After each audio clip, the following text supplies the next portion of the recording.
Hello and welcome N plus academy के इस YouTube channel में आप सभी का स्वागत है।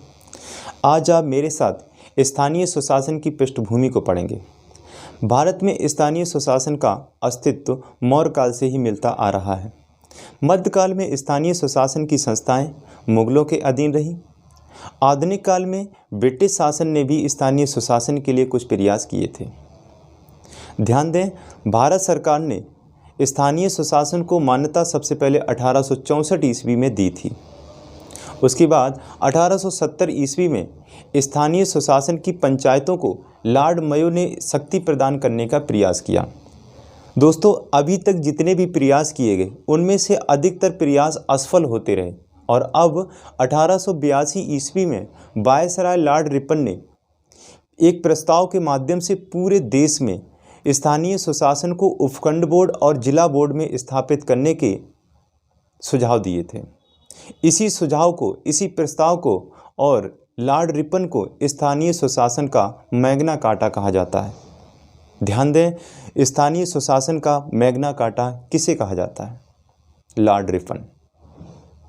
या फिर स्थानीय सुशासन का जनक Lord Ripon.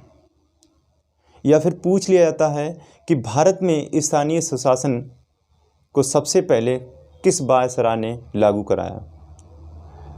Lord Ripon.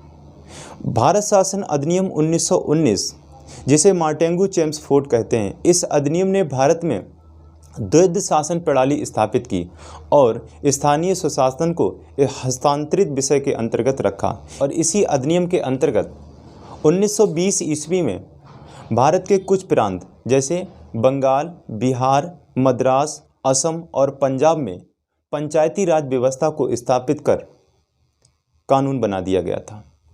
Bharat शासन अधिनियम 1935 के द्वारा स्थानीय सुशासन को नीति निर्देशक तत्वों में जोड़कर राज्य का विषय बना दिया गया। और स्वतंत्रता प्राप्ति के बाद 1952 में गांधी जी ने पंचायती राज व्यवस्था को और अधिक बल देने के लिए केंद्र में पंचायती राज और सामुदायिक विकास मंत्रालय की स्थापना की।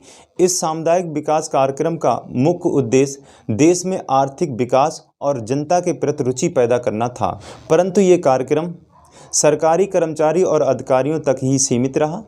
इसमें जनता को अधिकार नहीं मिला, जिसके चलते सामुदायिक विकास कार्यक्रम समाप्त हो गया और पंचायती राज व्यवस्था के लिए समय समय पर कई समितियां गठित होती रहीं, जैसे बलवंत राय मेहता समिति 1957, अशोक मेहता समिति 1977, PV.K. राव समिति 1985, डॉक्टर लक्ष्मीमल सिंधवी समिति 1986 और P.K. थुंगन समिति 1988।